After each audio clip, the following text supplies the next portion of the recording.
Chapter 2 Accountancy illustration 11 பார்க்குறோம். Compute income from subscription for the year 2018 from the following particulars relating to a club. So particulars அது கொடுத்துருக்காங்க. அதில் வந்து 2018 ஓப்பனிங்கும் 31st December 2018 கொடுத்துருக்காங்க. So first உள்ளது 2017 அடுத்தது 2018 ஸோ பர்டிகுலர்ஸில் பார்த்தீங்கன்னா அவுட்ஸ்டாண்டிங் சப்ஸ்கிரிப்ஷன் கொடுத்துருக்காங்க 10,000 7,000. ரிசீவ்ட் இன் அட்வான்ஸ் வந்து 3,000 5,000 2 இயருக்கும் கொடுத்துருக்காங்க இல்லையா. ஸோ நம்ம ப்ரிப்பேர் பண்ண போகிறது 2018. ஸோ அதோட subscription receive during the year 2018 is 1,50,000. So இப்போ நம்ம இதை கால்குலேட் பண்ணலாம். ஸோ இது வந்து பார்த்திங்கன்னா இன்கம் அண்ட் எக்ஸ்பெண்டிச்சர் அக்கௌண்ட்டில் இன்கம் சைடில் நம்ம போடுவோம்.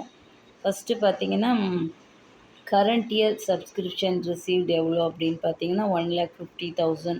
அதை வந்து அவுட்டர் காலத்தில் எழுதிக்கிறோம்.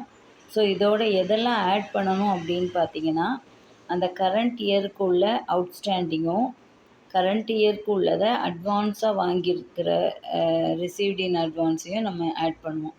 So first subscription received for 2018 in 2017.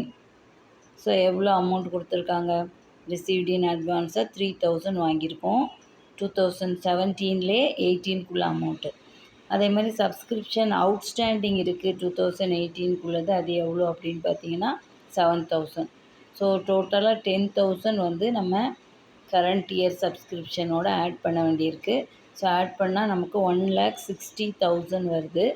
So இதிலிருந்து வேறு என்னெல்லாம் அவுட்ஸ்டாண்டிங் லெஸ் சப்ஸ்கிரிப்ஷன் அவுட்ஸ்டாண்டிங் இன் 2017 அவுட்ஸ்டாண்டிங் இப்போ இருக்குது. ஸோ அது 10,000, அது லெஸ் பண்ண வேண்டிய அமௌண்ட்டு. அதேமாதிரி ரிசீவ்ட் இன் அட்வான்ஸ் இன் 2018 ஒரு அட்வான்ஸ் வாங்கியிருக்கோம் அப்படின்னா அது 2019 இல்லையா.